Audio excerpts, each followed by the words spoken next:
కాశీఖండము 8వ అధ్యాయము మనం చెప్పుకుంటున్నాం. అంటే మనము మనకున్న 18 పురాణాల్లో ఒక మహాపురాణమైనటువంటి స్కంద పురాణం. ఆ స్కంద పురాణంలో మనకి 82,000 శ్లోకాలు ఉండగా ఈ 82,000 శ్లోకాలని 13,000 శ్లోకాలతో కాశీ గురించి చెప్పడం జరిగింది. దీనినే కాశీఖండం అంటున్నాం. ఈ కాశీఖండం 13,000 శ్లోకాలని 100 అధ్యాయాలుగా విభజించడం జరిగింది. అంటే మొదటి అధ్యాయంలో వింధ్యా పర్వతము కొంచెం అసూయతో ఎత్తు పెరుగుట, రెండవ అధ్యాయంలో ఈ వింధ్యా పర్వతం పెరగడం వల్ల దేవతలకు కర్మలోపం రావడం వల్ల దేవతలు బ్రహ్మలోకానికి వెళ్ళారు. ఈ బ్రహ్మలోకానికి వెళ్ళిన దేవతలు బ్రహ్మను స్తుతించారు. ఈ బ్రహ్మదేవుడు దేవతలందరికీ స్వంతన పలికి, మీరు భయపడని అవసరం లేదు, మీరు బ్రహ్మలోకానికి వచ్చారు కాబట్టి ఈ బ్రహ్మలోకానికి ఎవరు వస్తారో ఎవరు రాలేరో అంటే బ్రహ్మలోక విశిష్టత గురించి చెప్పాడు. ఆ తర్వాత మీరు కాశీకి వెళ్ళండి, కాశీలో అగస్త్యముని ఉన్నాడు, మీ సమస్యను ఆయన తీర్చగలడు అని చెప్పారు. అయితే మన దేవతలందరూ 3వ అధ్యాయంలో కాశీకి రావడం మొదలు పెట్టారు. కాశీకి వచ్చి మనలాగే 9 రోజులు కాశీలో అనేక సేవా కార్యక్రమాలు చేస్తూ మొదటిగా మణికర్ణిక ఘాట్ దగ్గర మణికర్ణిక తీర్థం వద్ద సచల స్నానము చేశారు. సచల స్నానం చేసి ఎవరెవరికి ఏదేవి కావాలో అవన్నీ కాశీవాసులకు సమకూర్చారు. చివరిగా మనకి అగస్త్య ఆశ్రమానికి వెళ్ళారు. ఎప్పుడైతే ఈ అగస్త్య ఆశ్రమానికి వెళ్ళారో అక్కడ అగస్త్యముని కోటి సూర్య ప్రభలతో ఆయన ధ్యానంలో ఉన్నారు. ఆయన ధ్యానంలో ఉండేటప్పటికీ ఆయన ధర్మపత్ని అయినటువంటి లోపాముద్రాదేవి ఎవరో వచ్చినట్టున్నారు ఆశ్రమానికని ఆవిడ లోపల నుంచి బయటికి వచ్చింది.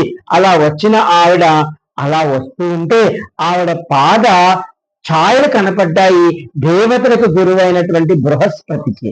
ఈ బృహస్పతి దేవతల గురువైన బృహస్పతి 4వ అధ్యాయంలో పాతివ్రత్య లక్షణాలు, ఆ లోపాముద్ర యొక్క గొప్పతనము, ఈ స్త్రీ ధర్మాలు ఆయన చెప్పడము 4వ అధ్యాయంలో మనం విన్నాము. 5వ అధ్యాయంలో ఈ యొక్క అగస్త్యముని అర్ధ నిమిషంలో కాశీని పరిత్యజించి ఈ యొక్క వింధ్యా పర్వతం యొక్క ఎత్తును తగ్గించడం జరిగింది. అయితే ఈ అర్ధ నిమిషంలో కాశీని వదిలిపోతూ అమితమైన బాధని పొందుతాడు. ఊరిన దేవతలందరినీ పిలిచి, ఏమి నన్ను పంపిస్తున్నారు, నేను మీకు పూజ చేయలేదా, మీకు దండం పెట్టలేదా, మీ వ్రతాన్ని ఆచరించలేదా అని పేరున కాశీలో ఉన్న దేవీ దేవతలను పలకరించుకుంటూ దైవ కార్యము లోక కళ్యాణార్థం కాబట్టి తప్పకుండా వెళ్ళాలని ఆ వింధ్యా పర్వతం దగ్గరికి వెళ్ళాడు. ఆ వింధ్యా పర్వతం ఈ యొక్క అగస్త్యముని చూడగానే భూమికి సతికిలా పడిపోయాడు. ఒక నమస్కారం చేశాడు. ఈ అగస్త్యముని, నేను లోక కళ్యాణార్థం దక్షిణ దిక్కుగా పోతున్నాను, నేను వచ్చేంత వరకు నువ్వు ఇలాగే ఉంది అని చెప్పాడు. అయితే ఇప్పుడు తిరిగి రాలేదు, కొంచెం ముందుకు వెళ్ళాడు. ముందుకు వెళ్ళగానే మన కొల్హాపూర్ మహాలక్ష్మీదేవి, అయ్యో లోపాముద్రాదేవి అగస్త్యముని వస్తున్నారని ఎదురు వెళ్ళి వాళ్ళకి ఆతిథ్యం ఇచ్చి, ఏమండి అగస్త్యముని గారు, లోపాముద్రాదేవి గారు, మీరు కాశీని వదిలి వచ్చారని భయపడుతున్నారు కదా, బాధపడుతున్నారు కదా, ఇదిగోండి మా దగ్గర కూడా ఒక విశ్వేశ్వర శివలింగం ఉంది, మా దగ్గర కూడా ఒక మణికర్ణిక తీర్థం ఉంది, ఈ తీర్థమందు మీరు స్నానం ఆచరించి ఈ విశ్వేశ్వరుని పూజించండి అని చెప్పగా కొంతకాలం అలా చేయగా అమ్మవారి మీద మళ్ళా ఈ అగస్త్యముని ఒక స్తోత్రాన్ని పఠించగా అమ్మవారు దివ్య స్వరూపాన్ని చూపించి అనేక వరాలు ఇచ్చి, ఓ అగస్త్యముని, నీవు కూడా 27వ ద్వాపర యుగంలో మళ్ళా కాశీకి వెళతావు, సామాన్యుడిగా వెళ్ళవు, వ్యాస భగవానుడిగా వెళతావు నీవు అని చెప్పడం జరిగింది. కొంచెం దక్షిణ దిక్కుగా ముందుకు పోగా శ్రీశైల శిఖర దర్శనం కనబడింది.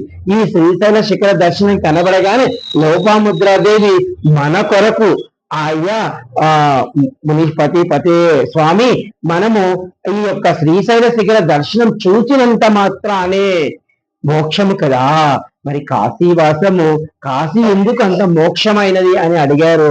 అడిగినప్పుడు మీకు చెప్తాను ఒక వృత్తాంతమని, ఒక మహాబ్రాహ్మణోత్తముడైన ఒక వృత్తాంతము శివశర్మ వృత్తాంతము చెప్పడం మొదలుపెట్టాడు.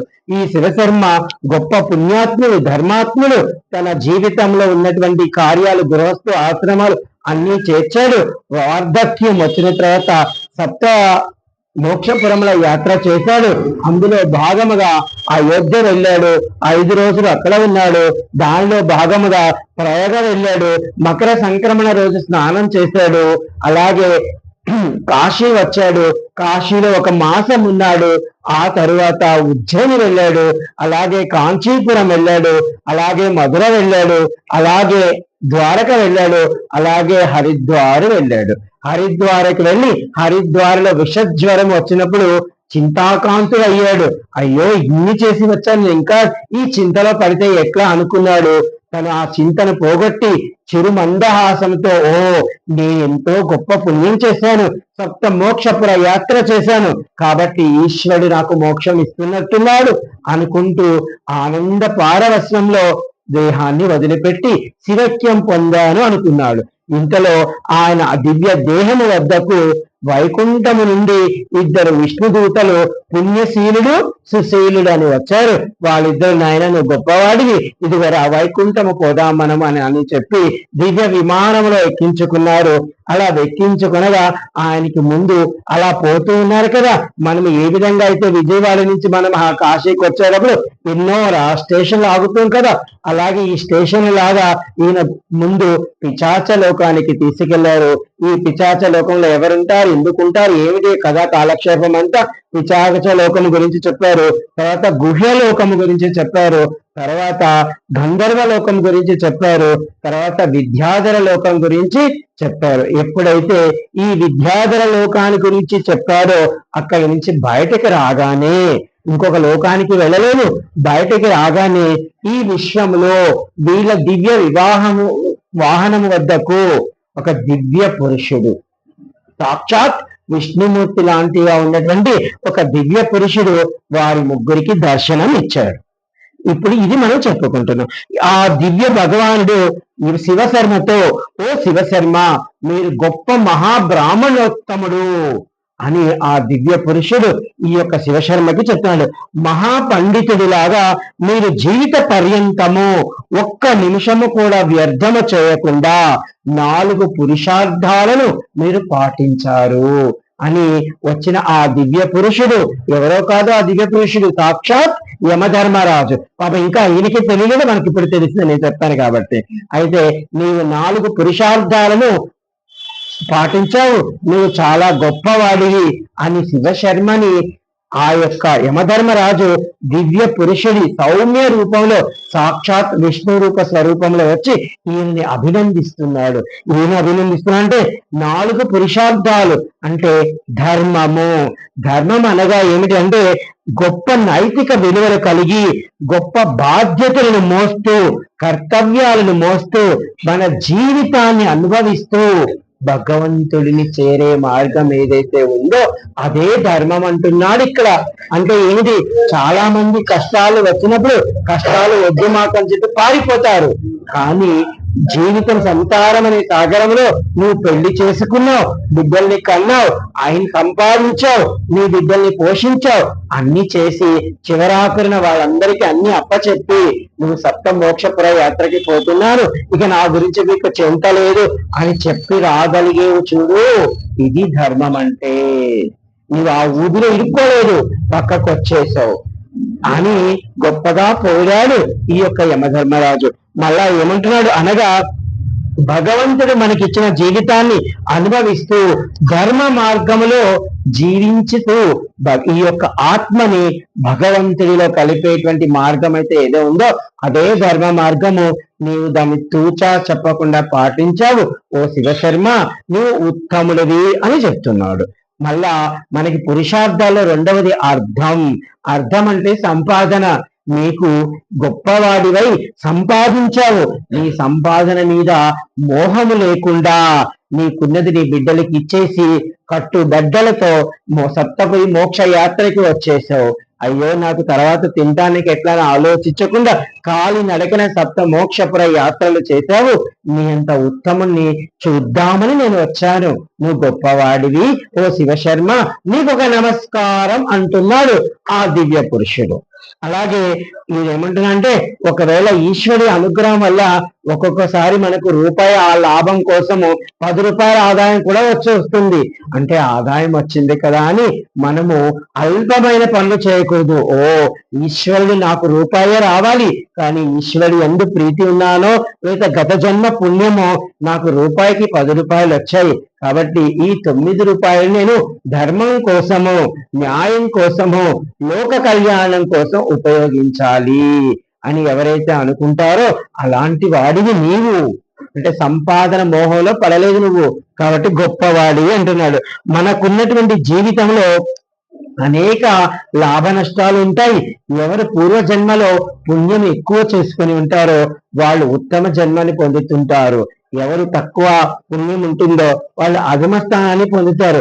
అలా ఇది సంపాదన మీదే ఆధారపడి ఉంటుంది.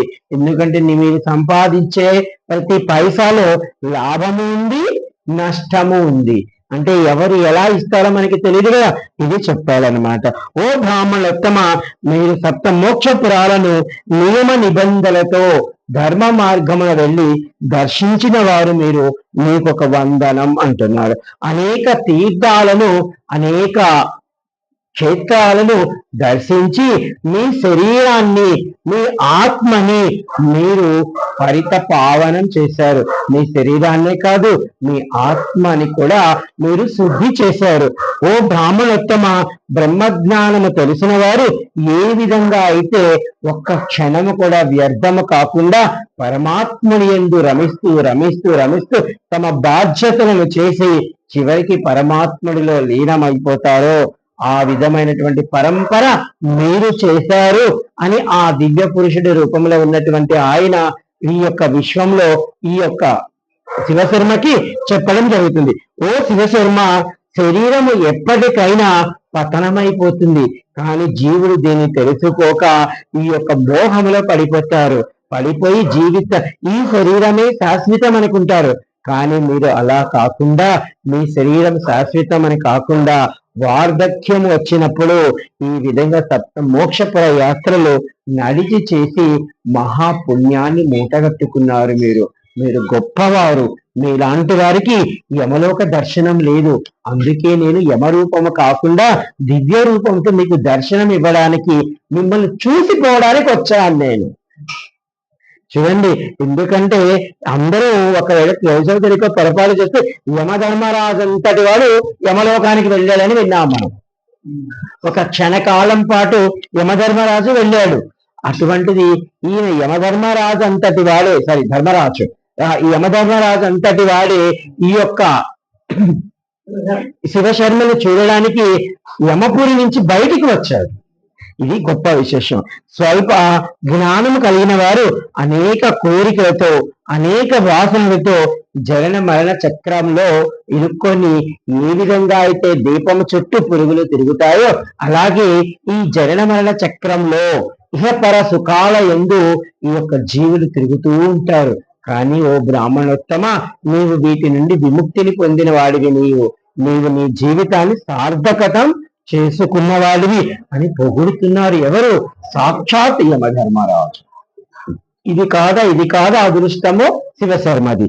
ఓ శివశర్మ, మీరు సూక్ష్మ జ్ఞానంతో మీకున్న బాధ్యతలన్నింటినీ చక్కగా పూర్తి చేసి చివరికి మానవుడు ఏ విధంగా ముక్తిని పొందాలో ఆ మార్గాన్ని ఎంచుకున్నవారు మీరు అని అంటున్నారు.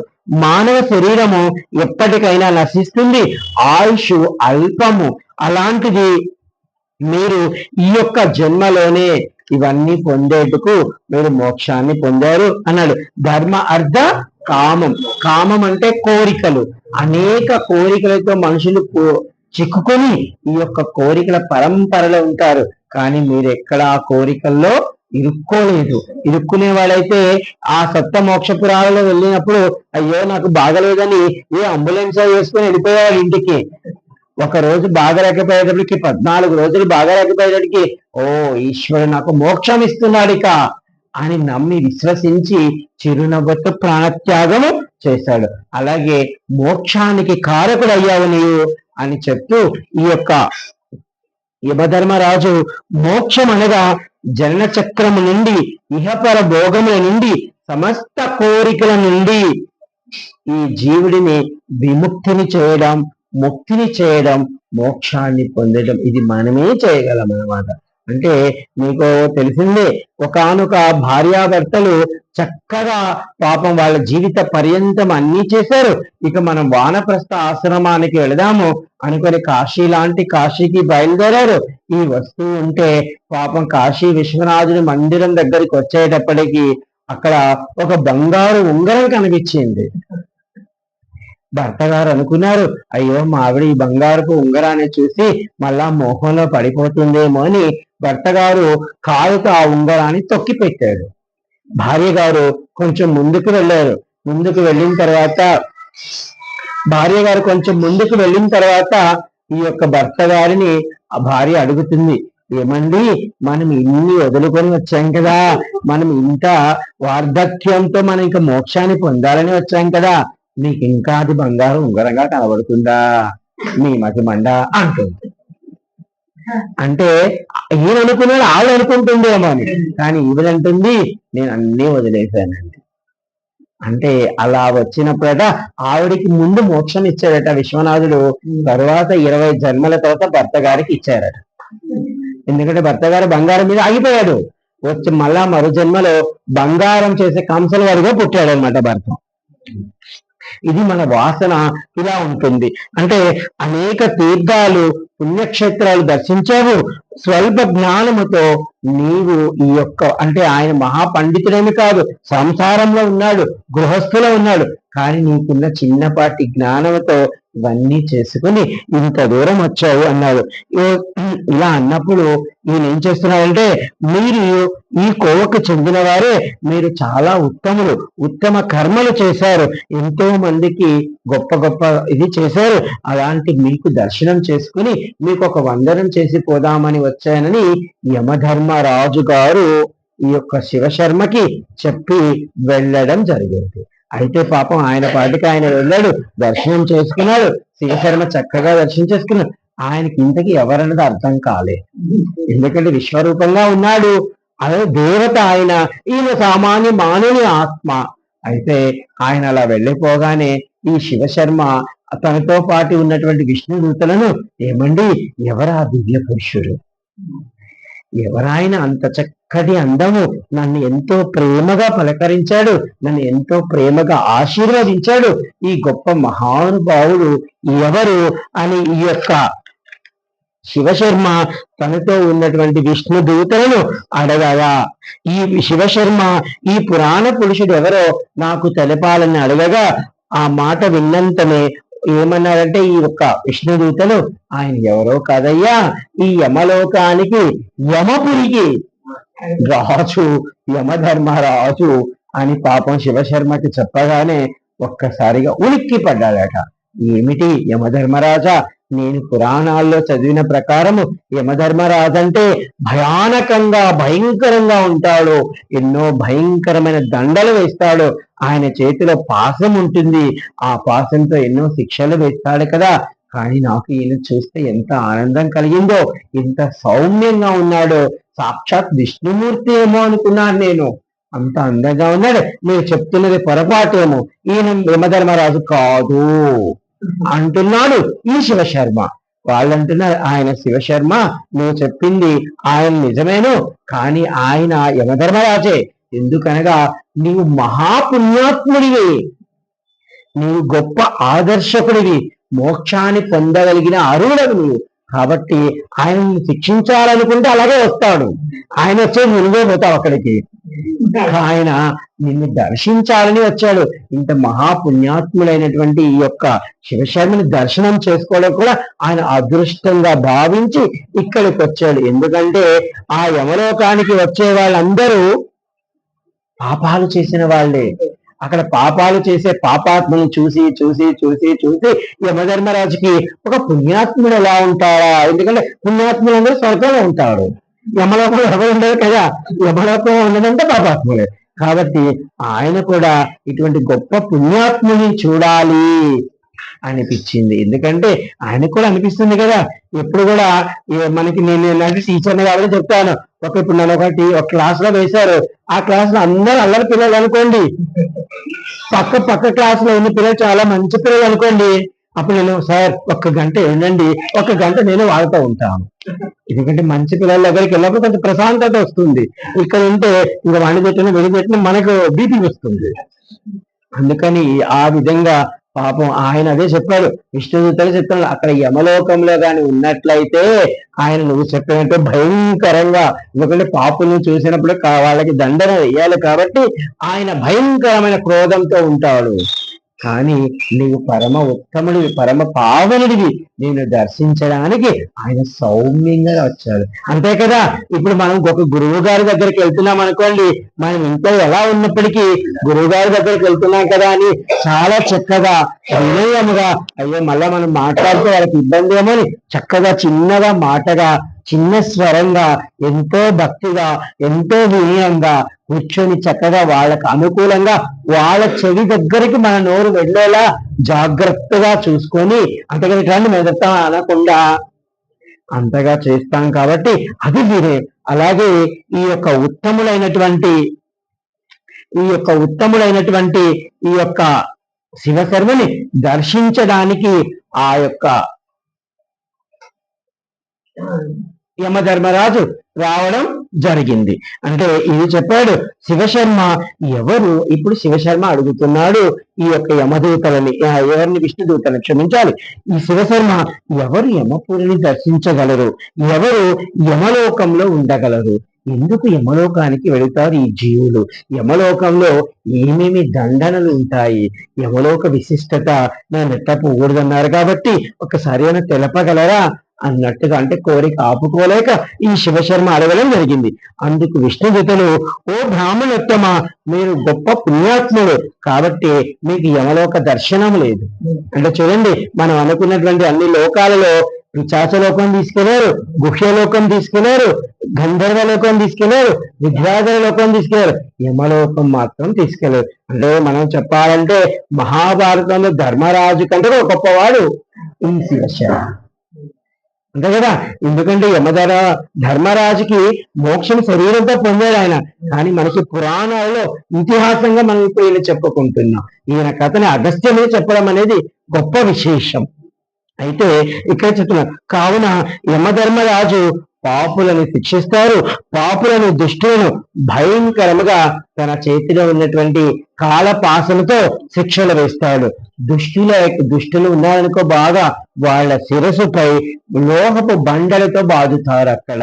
అలాగే పాపి అయిననుకోండి, వాడి 2 కాళ్ళు పట్టుకొని పెద్ద బండకి మనం కాని బట్టలను ఉతుకుతాం కదా, అలా ఉతుకుతారు అక్కడ.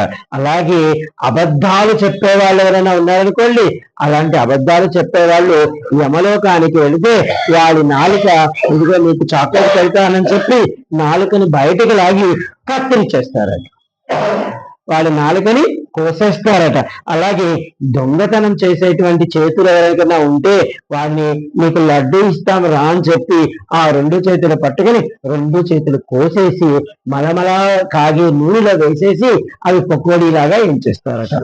అలాగే పాపులను దున్నపోతు ఎక్కిన ఎవరు, ఈ యొక్క యమధర్మరాజు దున్నపోతు ఎక్కి తనకున్న కాసపాసంతో వాళ్ళని బంధించి తీసుకుని వేస్తాడు. మామూలుగా ఉన్న వాళ్ళని అయితే భటుని పంపిస్తాడు, మహా పాపి అనుకో, భటులు పోయినా వీళ్ళు సులభ రారేమో అని ఈయనే పోయి పాసనతో పట్టుకొస్తాడు. ఇదే విధంగా మనకి మార్కండేయ మహర్షి దానిలో వచ్చినప్పుడు మార్కండేయుని తీసుకురమ్మని ఈ యొక్క యమదూతల్ని పంపిస్తారు. పాపం యమదూతలు వెళుతారు, అయ్యా మార్కండేయుడు ఘోర తపస్సు చేస్తున్నాడు, అందున శివుణ్ణి పట్టుకుని కూర్చొని ఉన్నాడు, అయ్యో మాకు భయం వేస్తుంది ఈయన చూస్తుంటే, కాబట్టి ఓ యమధర్మరాజా ఈయన శివభక్తుడు కాబట్టి ఈయన జోలికి మేము వెళ్ళలేము, మీరే వెళ్ళండి. అంటే ఇదేమిటి, చిన్న పిల్లవాడు, వాడు 16 ఏళ్ల పిల్లవాడు, మేము పట్టకొచ్చుకుంటాను వాడిని అని ఈయన దున్నపోతే ఎక్కి వెళ్ళి ఆ యొక్క పాసాన్ని వేసి తీద్దామని చూశాడు. పాపం ఆ పిల్లవాడు చూశాడు, ఆ శివలింగాన్ని గట్టిగా వాటేసుకున్నాడు, పోతే నేను ఈశ్వరుడితో వెళ్ళిపోతాను, లేకపోతే ఏమవుతుందో ఏమో అనుకున్నాడు. అలా పట్టుకోగా ఎప్పుడైతే ఆ శివలింగాన్ని మనసా వాచ కర్మణ ఈశ్వరుడు నన్ను రక్షిస్తాడు, మహా మృత్యుకి మృత్యుంజయుడు నా నాథుడు నా శివుడు అనుకున్నాడు కాబట్టి, మనసు పూర్తిగా ఈశ్వరనాథుడు నమ్మాడు కాబట్టి అమ్మవారు కూడా అక్కడ చూస్తూ ఉందట కైలాసంలో. అయ్యో వాడు పిల్లవాడు, పసి పిల్లవాడు, ఈ యొక్క యమధర్మరాజు ఒకరిని కాదు ముగ్గురు కాదు ఎంతో మందిని పంపిస్తున్నాడు భటుల్ని. పాపం ఆ పిల్లవాడికి వచ్చిన తిప్పలిది, పో పో పో అంటుందంట ఈశ్వరుణ్ణి. ఈయన చివరాకరణ వచ్చాడు. వచ్చేటప్పటికి ఆ యమధర్మరాజు పాసం ఏనే వేశాడు. అప్పుడు ఈశ్వరుడు తన ఎడమ కాలితో ఆ యొక్క యమధర్మరాజుని తన్ని చంపవేయడం జరిగింది. అంటే చనిపోయినంత పని అయిపోయింది యమధర్మరాజుకి. అప్పుడు ఈ యొక్క బాలుని రక్షిస్తే ఈ బాలుని అన్నాడు, ఈశ్వర నన్ను ఒక్కడిని రక్షించావు మంచిదే, కానీ సృష్టిలో ఎన్నో కార్యక్రమాలు జరగాలి, యమధర్మరాజు కావాలి, కాబట్టి యమధర్మరాజుని పునః బతికించండి అంటే అమ్మవారు అక్కడ కైలాసంలో చూసింది కదా, ఈశ్వరుడి యొక్క శరీరంలో అర్ధ భాగం వామ భాగము అమ్మవారు కాబట్టి, అంటే ఆ రోజు యమధర్మరాజుని తన్నింది ఎవరంటే అమ్మవారి పాదమే అంట. అందుకే మనం అమ్మవారి పాదాన్ని కానీ పట్టుకుంటే యమధర్మరాజు మనల్ని చూసి భయపడి గడగడగా వెళ్ళిపోతారు. అంటే ఇంకా చెప్పారు కాశీలో, అంటే మనం కాశీఖండం 2వ అధ్యాయంలో చెప్పుకున్నాం, దేవతలు కాశీకి పొమ్మన్నాడు బ్రహ్మదేవుడని. 3వ అధ్యాయంలో కాశీలో ఈ దేవతలు కాశీకి వచ్చారు. కాశీకి వచ్చిన దేవతలందరూ ఒకరిలో ఒకరు అనుకుంటున్నారు, ఏమండి దేవతాగణములు, మనం కాశీకి వెళుతున్నాము, కాశీలో ఉన్న వాళ్ళు చాలా మంచి వాళ్ళు, కాశీ వాసం చేస్తున్నారంటే వాళ్ళు సాక్షాత్ ఈశ్వరి అనుగ్రహం పొందిన వారు. ఈ యొక్క కాశీ వాసులను చూచి యమధర్మరాజు, మృత్యుదేవత, యమభటులు మరణము భయపడి పారిపోతాయి. కాబట్టి మీరు జాగ్రత్తగా వాళ్ళతో ఉండండి. ఎందుకంటే ఎక్కడన్నా పరమ భక్తుడు ఉన్నాడనుకోండి, వాడిని మీరు ఏదైనా ఇబ్బంది పెడితే ఈశ్వరుడు శాపం ఇస్తాడేమో మీకు. బోలా శంకరుడు తనను నమ్మిన వాడి కోసం ఏదైనా చేస్తాడు. ఎందుకంటే ఇప్పుడు మార్కండేయుడికి చేశాడు కదా, మార్కండేయుడు 16 ఏళ్ల పిల్లవాడి కోసము దేవగణమైనటువంటి అష్టదిక్పాలకులలో ఒక గణమైనటువంటి దక్షిణ దిక్కుకు అధిపతి అయినటువంటి యమధర్మరాజునే లేకుండా చేశాడు. ఇది ఇక్కడ దేవతలు చెప్పుకున్నారు. అంటే ఇలా పాపాత్ములను యముని వద్ద గల ఈ పాపాత్ములందరినీ తీసుకుని వెళ్తాడు యమలోకానికి. తీసుకువెళ్ళి ఆ యమధర్మరాజు వద్ద ఉన్నటువంటి ఒక గుమస్తా లాంటి వాడు చిత్రగుప్తుడిని పిలిచి, వీడు పుట్టినప్పటి నుంచి ఈయన చేసినటువంటి లాభ నష్టాలు ఏమిటి, అంటే ఇక్కడికి వచ్చాడంటే అన్ని నష్టాలే చేస్తుంటాడు, కాబట్టి వాడి చిట్టా అంతా ఇప్పించి చిత్రగుప్తుడి చేత వీడికి ఎన్నో బాధలను వేస్తాడు. అంటే మనకి ఇంకొక అధ్యాయంలో చెప్తాను నేను, మనకి యమధర్మరాజు దగ్గర 560 శిక్షలు ఉన్నాయట. అంటే మనకి కాశీలో అస్థిక నిమజ్జనం ఒకటి ఉంది. అస్థిక నిమజ్జనం అంటే సాక్షాత్తు ఆయన ఇంకొక బ్రాహ్మణోత్తముడు పాపం పూర్వజన్మ శాపార్థము మరో జన్మలో బ్రాహ్మణుడిగా పుట్టాడే కానీ ఆయన ఏమీ చేయలేదు. బ్రాహ్మణరి కింద చేయవలసినవన్నీ ఏదీ చేయకపోయేటప్పటికీ పాపం ఆయన చనిపోయిన తర్వాత కర్మకాండలు కూడా ఎవరు చేయలేదు. ఆయన కర్మకాండలు కూడా ఎవరు చేయకపోయేటప్పటికీ వీడు మహా పాపి అని ఈ యొక్క వాహికుడు అనేటువంటి ఈ ఆత్మను ఆ యొక్క యమలోకానికి తీసుకువెళితే యమధర్మరాజు చిత్రగుప్తుడిని కోరగా చిత్రగుప్తుడు ఆ యొక్క చిట్టా ఇప్పగా అందులో ఒరే మన యమలోకంలో 560 శిక్షలే ఉన్నాయి, వీటికంటే అధిగమించి ఉన్నాడు కాబట్టి తలా ఒక రూపం ఇచ్చాడు. ఒక్కొక్క శిక్షకు ఒక్కొక్క భటుని పిలిచాడు. ఈ యొక్క వాహికులకి ఒక్కొక్క రూపం ఇచ్చాడు. అంటే ఎన్ని రూపాయలు కాదు అన్ని రూపాయలు మార్చేస్తాడు, అక్కడ అన్ని రూపాయలు ఇచ్చాడు. శిక్ష వేయమని చెప్పడం మొదలు పెట్టారు. పాపం ఈ యొక్క యమధర్మరాజు ఈ 560 శిక్షలు అమలు చేయడానికి ఇంకా సిద్ధమవుతున్నారు ఆ యమభటులు. వెంటనే స్వర్గము నుంచి స్వర్గదూతలు వచ్చారు. ఏమండి ఈ వాహికుడిని మీరు శిక్షలు వేయడానికి లేదు, ఈయన మేము అర్జెంటుగా స్వర్గానికి తీసుకెళ్ళాలి, ఈయనకి చాలా సుఖాలు భోగాలు మేము ఇవ్వాలి అని చెప్పారు. వాళ్ళందరూ అన్నారు, ఏమి మీకు మతిపోయిందా, వీడు మహా పాపి పాపి పాపి, మా యొక్క యమలోకం ఉన్నటువంటి శిక్షలన్నింటికీ అమలు పరిచేవాడు వీడు, ఇంకా మాకు కొత్త శిక్షలు కూడా కనిపెట్టాలి ఇప్పుడు మేము అని అంటే ఆయన చెప్తున్నారు, నిజమేనండి మీరు చెప్పింది, ఆ వాహికుడు అలాంటి వాడే, కానీ ఏ జన్మలో ఏ సత్సంగం విన్నాడో, ఏ జన్మలో ఏ పుణ్యం చేశాడో, ఏ జన్మలో వాళ్ళ తల్లిదండ్రుల నోము పంట పండిందో, ఇంత పాపి అయినప్పటికీ ఈయనకి అంత్యక్రియలు చేయకపోగా ఈయన శరీరంలోని ఒక మాంసపు ముక్కను కొన్ని గద్దలు పుచ్చుకొని కాశీ మీద వెళుతూ కాశీ గంగలో వదిలేశాడు. ఈ కాశీ గంగలో వదిలేసాయి కాబట్టి ఈయన అంటే కాశీ గంగలో మనం బతికున్నప్పుడు కాదు, చనిపోయిన తర్వాత కూడా మన శరీరంలోని బూడిద తెచ్చి ఈ కాశీ గంగలో కలిపితే వాడికి 1000 సంవత్సరాలు, అంటే బ్రహ్మకు సమానమైనటువంటి 1000 సంవత్సరాల కంటే అధిక కాలము స్వర్గ సుఖాలు అనుభవిస్తాడు. మనం అస్థిక నిమజ్జనం అందుకే చేస్తాము. ఇక్కడ సంకల్పంలో ఈ యొక్క అస్థికలు ఈ గంగలో ఎన్ని రోజులు ఉంటాయో అన్ని దివ్య సంవత్సరాలు స్వర్గవాసం చేస్తారు ఆ ఆత్మ అని ఆ యొక్క యమభటులకు ఈ యొక్క స్వర్గం నుంచి వచ్చిన వాళ్ళు, నిజమేనండి ఈయన మహాపాపియే, కానీ ఈ పాపికి ఇలా జరిగింది ఇప్పుడు, కాబట్టి మీరు ఏం చేయలేం, మనం ఏం చేయలేదు, వాడు పుణ్యం కదా, ఇది తీసుకుని వెళ్ళాలి అని ఆయన స్వర్గానికి తీసుకెళ్లారు. ఇందుకని మనం కాశీలో ఆస్తిక నిమజ్జనం అనేది అంత గొప్పది. అంటే మనకి సమస్త తీర్థాలలో కల్లా కాశీలో కలపడం ముఖ్యం. ఇంకొకటి చాలా మంది త్రివేణి సంగమం అవి అంటారు, కానీ దీని ప్రకారం ఇది ముఖ్యం, దానికి ఒక చరిత్ర ఉంది.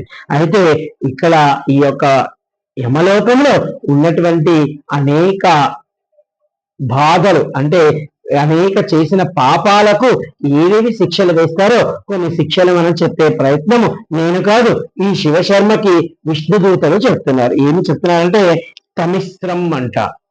తమిశ్రం అంటే భార్య పిల్లలు కొట్టి కొట్టి చంపేస్తాడు చూడండి ఎవరన్నా ఒక వ్యక్తి, అలాంటి వ్యక్తిని తీసుకెళ్లి చీకటి గదిలో, విషనాగులు ఎక్కువగా ఉన్నటువంటి గదిలో ఆయన్ని పడేస్తారు. అంటే మనం నిజంగా యమలోకం వెళ్ళి అది చూస్తామో చూడమో తెలియదు, కానీ ఒకానొక సందర్భంలో మనం ఇన్ని చీమలు ఉన్న దగ్గర ఆ చీమల దగ్గరికి ఏదో ఒక పురుగు వెళ్ళింది అనుకోండి, ఆ చీమలన్నీ ఆ పురుగుని కుమ్మి వేసేసి దానిలో ఒక స్వామి చెప్తారు చూడు, అలా పీసు లేకుండా చేసేస్తాయి. అంటే అలాంటి నరకమే ఈ యమలోకంలో ఒక నరకం. అలాగే కుంభీపాకం. ఏమి కుంభీపాకం అంటే ఎవరైతే సాధువులను, సాధు జంతువులను చంపి తింటారో, అంటే కొంతమంది రాక్షసులు అలాంటి పని చేస్తూ ఉంటారు, అలా తింటూ ఉంటారు, వాళ్ళని హతమార్చి వాళ్ళని ఇబ్బంది పెడుతుంటారు. అలాంటి వారినట గొప్ప పెద్ద రాగి పాత్ర లాంటిది, ఉత్త రాగి పాత్ర, దాని కింద 1000 సూర్యకాంతి ఉన్నటువంటి అగ్నిని పెడతారట. అంటే రాగి పాత్ర ముందే వేడిగా ఉంటుంది, తొందరగా వేడెక్కుతుంది, అటువంటిది 1000 సూర్యకాంతి, అంటే అంత అగ్ని పెట్టుతారు. ఇక చూడండి మలమల మాడిపోయి బొగ్గైపోతారు, కానీ అక్కడ మాడదు, వాళ్ళు మంట వస్తుంది, దివ్య దేహం ఉంటుంది అక్కడ. అలాగే రౌరవం. ఏమి రౌరవం అంటే శరీరం శాశ్వతమని, అయ్యో నేను గొప్పవాడిని, నేను ఉండిపోతాను ఇక్కడ, కాబట్టి మా అన్న ఆస్తి, మా అక్క ఆస్తి, మా చెల్లి ఆస్తి, మా అమ్మ ఆస్తి, అందరి ఆస్తి నేను లాక్కోవాలి అని వాళ్ళకి ఏదో విషం పెట్టి చంపేసి, లేకపోతే వాళ్ళకి తరివేసి, అలాంటి వాళ్ళందరట ఈ యొక్క రౌరవం అనేటువంటి దానిలో, అంటే ఏం చేస్తారంటే అక్కడికి తీసుకెళ్లి వాడిని బంధించి చుట్టూ విషనాగులు పెట్టి కాటు వేయిస్తారు. అంటే మనం కూడా ఇంతకుముందు పల్లెటూరులో ఎవరైనా తప్పు చేశారంటే వాళ్ళు ఒక స్తంభానికి కట్టేస్తారు, స్తంభానికి కట్టేసి తలా ఒక రాయన్నా ఇస్తారు, లేదా ఎదురున్నా ఇస్తారు, లేదా తలా ఒక కొరల దెబ్బన్నా కొట్టమంటారు. అలాంటిది ఇక్కడ పాముల చేత, అంటే ఇక్కడ మామూలు మనం మనుషులవి, అక్కడ పాములు అవి అవి ట్రైనింగ్ ఉంటాయి బాగా, ఎందుకంటే ఇటువంటి వాటికి వాళ్ళ పెద్ద ట్రైనింగ్ ఉంటాయి, కాబట్టి విషనాగులతో కాటు వేస్తారంట. అలాగే మహారౌరవం. ఎవరైతే న్యాయములకు వ్యతిరేకంగా నిలబెడతారో, కొంతమంది ఇది ధర్మం అని అనుకో, ఏం ధర్మం ఇది అంటారు, మా దుర్యోధన లాగా. అదేనా, అలాంటి దుర్యోధన లాంటి వాళ్ళు ఎవరైతే ఇట్లాంటి న్యాయానికి ధర్మానికి ఎదురు నిలబడి లోక కళ్యాణానికి కంటకంగా మిగులుతారో, సాక్షాత్ భీష్ముడంతటి వాడిని, ద్రోణాచార్యుడంతటి వాడిని, కర్ణుడంతటి వాడిని శ్రీకృష్ణ పరమాత్మ మీరు అనుకుంటున్నారు ఓ భీష్మ పితామహ మీకు స్వచ్ఛంద మరణం ఉందని, లోక కళ్యాణం కొరకు ధర్మ రక్షణ కొరకు మీరు అడ్డంగా నిలబడ్డారు. ఇప్పుడు నా చిటికిన వేలుతో చంపేస్తాను మిమ్మల్ని. నాకు మిమ్మల్ని చంపడానికి ఒక ప్రత్యేకమైన ఆయుధం అవసరం లేదు, ఇదిగో ఈ రథ చక్రంతో చంపేస్తాను మిమ్మల్ని అని పైకి ఎగిరేటప్పటికీ ఆ యొక్క భీష్మ పితామహ ఓయ్ నువ్వెవరివి నా ధర్మాన్ని పరీక్షించడానికని 10,000 బాణాలు పరంపరగా కృష్ణుని మీదకి వదులుతాడట. కృష్ణుడి దగ్గరికి వెళ్ళి అన్ని పుష్పాలుగా వెళ్ళి కృష్ణుడి పాదాల మీద పడతాయట. అప్పుడు భీష్ముడికి అర్థమవుతుంది, నన్ను ఇంతవరకు పరాజయం చేసిన వాళ్ళు లేదు, నా బాణాలు ఈయన దగ్గర పనిచేయట్లేదు, కాబట్టి ఈయనెవరో నేను తెలుసుకోవాలి. ఇప్పుడు అప్పటిదాకా కృష్ణుడు అనుకుంటున్నాడు, అప్పటిదాకా వీడు ఏదో మంచోడు అనుకుంటున్నాడు, కానీ భగవంతుడే పరమాత్మే అని తెలియలేదు. అప్పుడు ఎవరివి నీవు, నా బాణాలు ఎందుకు నీ మీద పనిచేయటం లేదు అంటే అప్పుడు చెప్తాడు, నువ్వు అనుకుంటున్నట్టు నేను కృష్ణుని కాదు, నువ్వు అనుకుంటున్నట్టు నేను వాసుదేవుడు కొడుకుని కాదు, నేనే పరబ్రహ్మని, నేనే విశ్వాన్ని, కాబట్టి నేనే ఈ సృష్టి, నా అనుమతితోనే నీవు జీవించి ఉన్నావు, నా అనుమతితోనే వస్తావు. ఇప్పుడు నేను చెప్పే మాట విన్నావా, ధర్మంగా చచ్చావని రేపు చరిత్ర చెప్తుంది నీకు, లేకపోతే పోతావు అంటే అప్పుడు కృష్ణుని చెప్పిన ధర్మజ్ఞానం విని క్షమించాలి భీష్మ పితామహ ఈ యొక్క విని ఓ భీష్మ. అప్పుడు ఈ భీష్మ పితామహుడు నిజమే కృష్ణ, నేనే తప్పు చేశాను, ఈ మహాయుద్ధం జరగడానికి నేనే మహాపాపిని, కాబట్టి నేను ఇప్పుడు శిక్ష అనుభవిస్తాను. చూడండి, ఇది ఇక్కడ ప్రాయశ్చిత్తం అంటే, నేను ఈ శిక్ష అనుభవిస్తాను, అందుకు ప్రాయశ్చిత్తంగా నా శరీరంలోని అణువణు బాధపడేలా చేసుకుంటాను. అందుకే హంపశయ మీద 108 బాణాలతో హంపశయ మీద పడుకుంటాడు. 6 నెలలు దక్షిణాయన నుంచి ఉత్తరాయణ వరకు. పాపం అలా పడుకున్నప్పుడు ఆ నొప్పి మనం తలుచుకోవడానికే భయంకరంగా ఉంది. అంతే ఓ భీష్మ పితామహ, పాపం విన్నాడు కదా ఈయన మాట, కాబట్టి ఈయన మళ్ళా వెళ్ళాలి, ఈయన ధర్మం. ఓ భీష్మ పితామహ, పెద్దవాడివి, అందులో నాకంటే వయసులో పెద్దవాడివి, నిన్న ఏదో చెప్పాను నేనే పరబ్రహ్మనది, నువ్వు ఒక పని చెయ్యి, నీకు ఇప్పుడు చనిపోయినా నీకు మోక్షాన్ని ఇప్పించేస్తాను నేను అంటే, వద్దు కృష్ణ నేను అనుభవించాలి అంటే, సరే నీ ఇంత కోరుకుంటున్నావు కాబట్టి నీకు మరణం అంటే ఈ నొప్పి లేకుండా ఆ నొప్పిని నేను భరిస్తాను. భీష్మ పితామహుడు భరించాడు. భీష్మ పితామహుడు 24 గంటలే భరిస్తాడు ఆ యొక్క బాధను, మిగతా బాధ అంతా కృష్ణుడు భరిస్తాడు.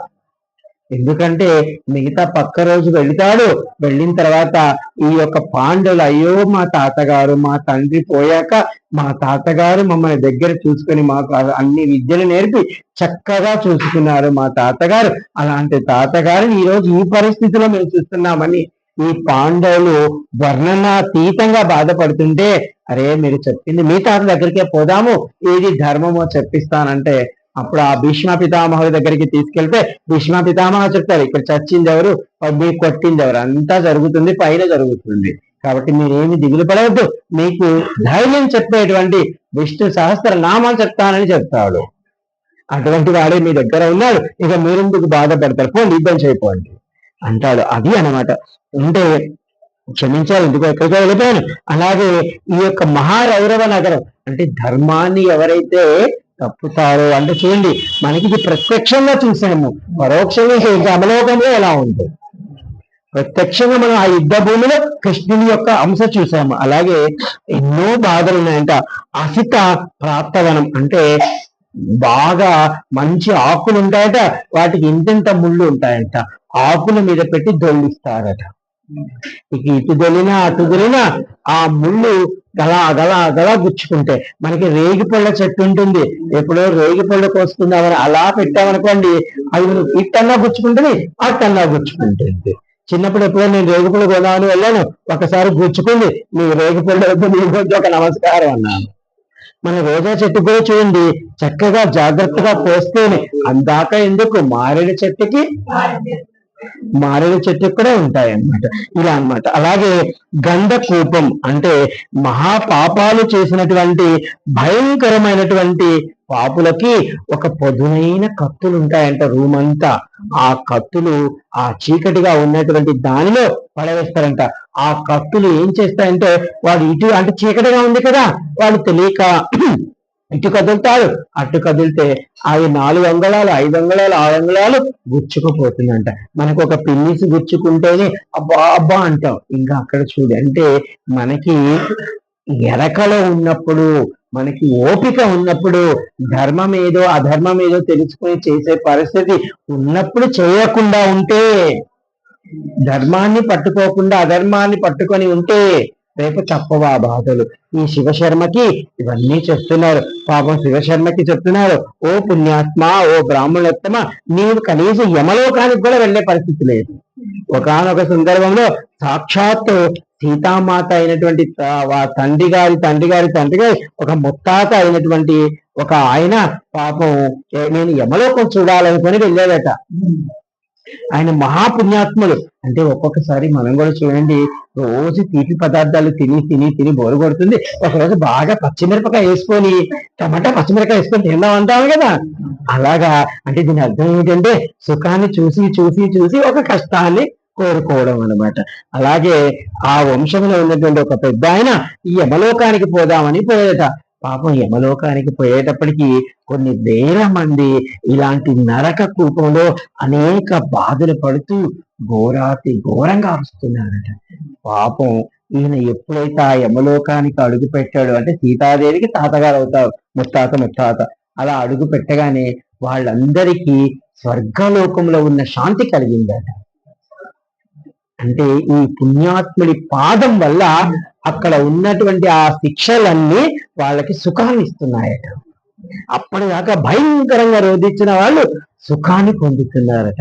అయితే ఈ బ్రహ్మదేవుడు ఈ యొక్క యమధర్మరాజు, అయ్యా మీరు వచ్చారు, మీకు ఒక నమస్కారం, మీ అందు ప్రీతి అందు వచ్చారు, మీరు తొందరగా బయటకు వెళ్ళండి. ఎందుకంటే మీరు మన సుఖాలకు అలవాటు పడ్డారనుకోండి, మేము అయ్యాడు తేవాలి, ఇప్పుడు మేము మా పనులు మాకునే, మీరు పదండి అంటే అక్కడ ఉన్న వాళ్ళందరట, అయ్యా మీరు పోకండి మీరు ఉండండి, అయ్యా మీరు పోకండి మీరు ఉండండి అన్నారంట. ఇదేమిటో వీళ్ళు అరుస్తున్నారు, ఈయనేమో పొమ్మంటున్నాడు. ఏమిటి యమధర్మరాజా అంటే, మీరుంటే వాళ్ళకి సుఖం. ఎందుకంటే మీ యొక్క శరీరంలో ఉన్నటువంటి పుణ్యము, మీ యొక్క కాంతి, మీ యొక్క తేజస్సు ఆ పాపాన్ని కూడా దహింపచేస్తుంది. అక్కడ కొన్ని వేల మంది పాపులు ఉంటే వాళ్ళ శిక్షలను కూడా సుఖాన్ని చేస్తుంది అవి. అందుకని మీరు ఉండకండి, తొందరగా రండి బయటకంటే పాపం వాళ్ళు అడుగుతున్నారు, ప్రార్థనలు చేస్తున్నారు, ఈయన అన్నారంటే నేను ఉండిపోతా ఇక్కడే, నేను యమలోకంలోనే ఉండిపోతానన్నాడట. ఆయన ఉన్నాడట, యమధర్మరాజు బలవాడి, నీ యమలోకంలో ఉండడం వల్ల నీ వంశము నాశనం అయిపోతుంది అన్నాడట. అంటే యమలోకంలో ఉంటే మిగతా వంశం పాడవుతుంది కదా. ఆయనంట నా వంశం ఎప్పుడు వస్తుందో నాకే తెలియదు, పోతుంది, పాడైతే పర్వాలేదు అని. యమలోకం అంటే ఇక్కడ ధర్మం ఏమిటి, ప్రస్తుతం నా వల్ల వీళ్ళకి సుఖం కలుగుతుంది, ఇది తర్వాత ఉత్తరత నా వంశం ఉందో లేదా పరమాత్ముడికి ఎరుక, ప్రస్తుతం నా వల్ల వీళ్ళకి లాభం కలుగుతుంది, ఇంతమందికి సుఖపడుతున్నారు కాబట్టి వీళ్ళ కోసం నేను ఉండిపోతా అన్నాడట. అప్పుడు ఈశ్వరుడు ఆ యమధర్మరాజు నీ వంశాన్ని 10 మంది చెప్పుకుంటారు రేపు అంటే పరీక్ష ఇచ్చాడు. ఇంత ఇలా చెబితే వెళ్ళిపోతాడేమో అని. మనకి ఇదే విధంగా జరిగింది కదా, ధర్మరాజు నడుచుకుంటూ వెళ్ళిపోతే నలుగురు తమ్ముళ్ళు భార్య పోతారు, కుక్క వస్తుంది. ఆ స్వర్గారోహణ వచ్చేటప్పటికి కుక్క యమధర్మరాజు యక్షుడి రూపంలో కనబడి, అయ్యా నీకు స్వర్గానికి అనుమతి ఇస్తాం మేము, కాకపోతే మీ ఇద్దరు మీకే అనుమతి ఉందంటాడు. ధర్మరాజు నాకేం వద్దండి, నా తోబుట్టువులైనటువంటి నా నలుగురు అన్నదమ్ములు పోయారు, నా భార్య పోయింది, ఈ కుక్క మాత్రం నాతో ఇప్పటిదాకా వచ్చింది, ముందు ఈ కుక్కని బట్టి ఇవ్వండి, తర్వాత నాకు ఇస్తే ఇద్దరు లేకపోతే లేదంటే. అప్పుడు ఆ కుక్క వెనకున్న కుక్క యమధర్మరాజు రూపాన్ని తెలుస్తుంది. అప్పుడు చెప్తుంది, ఓ ధర్మరాజు, నేను నీకు తండ్రి లాంటి వాడిని, నేను నిన్ను పరీక్షించడానికే ఎప్పుడు నువ్వు మొదలు పెట్టావు అప్పుడు కుక్క రూపంలో నీ వెనకే వచ్చాను. అంటే ఎప్పుడెప్పుడు నీ అన్నదమ్ముడు చచ్చిపోతున్నాడో, ఎప్పుడెప్పుడు నీ భార్య పోతుందో, ఎప్పుడెప్పుడు ఏ కష్టాలు వస్తున్నాయి, అప్పుడు నీ మనసు ప్రవృత్తి ఎలా ఉందో, నేను పరీక్షించడానికి కుక్క రూపంలో వచ్చాను. కానీ ప్రతి సన్నివేశంలో ప్రతి గడియలో ఎంతో ఆనందాన్ని పొందాను. పుత్ర, నేను నీకు వరం ఇచ్చినందుకు నా పేరుని సార్థకతం చేశావు, రా ఇద్దరిని పోదాం ఇప్పుడు అని తీసుకుని వెళ్ళారు స్వర్గానికి. ఇది యమధర్మరాజు అంటే. ఈ విధంగా ఇక్కడ ఎన్నో చెప్పారు మనకి. ఏమంటే క్రిమి భోజనం అంట.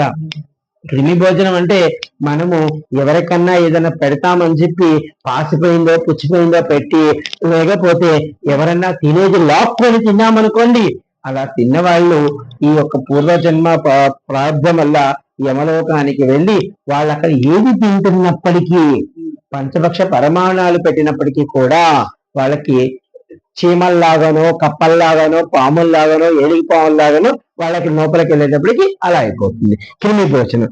వజ్ర కంటకశాలి అట. అంటే ఒక శరీరానికి పెద్ద బంగారు తొడుగు లాంటి లోహాన్ని కొడతారట. ఈ లోహం మీద పెద్ద పెద్ద బండలతో బాగుతారట. అంటే ఇదొచ్చి ఇటు చుట్టబడుతుంది, ఇదొచ్చి ఇటు చుట్టబడుతుంది. ఈ విధంగా శరీరము అష్ట వంకలు తిరుగుతుంది ఈ యొక్క దాని వల్ల. అలాగే ఎన్నో బాధలు చెప్పారు. ఈ బాధలన్నీ ఉన్నాయి అక్కడ.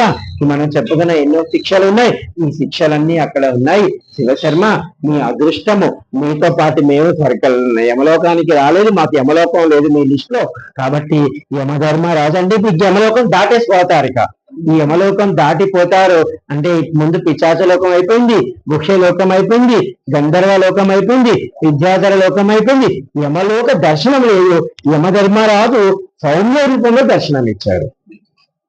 కానీ ఈయన తెలుసుకున్నాడు ఈ యమలోక విశిష్టత ఏమిటని. ఇంకా రేపు మనము అప్సరస లోకం గురించి చెప్పుకుందాం. అంటే దేవతలకు పరిచారికగా ఉండేటువంటి అప్సరసలు వాళ్ళు ఎవరు, వాళ్ళ గురించి మనం చెప్పుకున్నాం. అది విన్నంత మాత్రాన కూడా మనకి ఎన్నో లాభాలు కలుగుతాయి. ఈ విధంగా రేపు మరొక లోకం గురించి మనం చెప్పుకునే ప్రయత్నం చేద్దాం. జయ కాశీ.